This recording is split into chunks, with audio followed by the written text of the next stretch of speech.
Почему я говорю, берегите мужчин? Мужчины слабее. Это не метафора. Нет, это я серьезно говорю. Я говорю как ученый. Каждый из нас здесь сидящих знает, какие роли мы должны выполнять одновременно. Ты должна хорошо выглядеть. Ты должна быть хорошо одета, косметика, все такое. Дети, в доме должен быть минимальный порядок, да? Это как все сделать? Это параллельно. У нас гораздо более интересная нейронная сеть.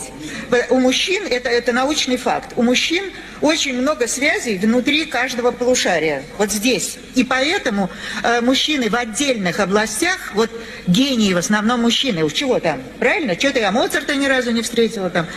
Ну, короче говоря, уж если он блестяще что-то делает, то он это делает лучше, чем все. Шеф-повар, но не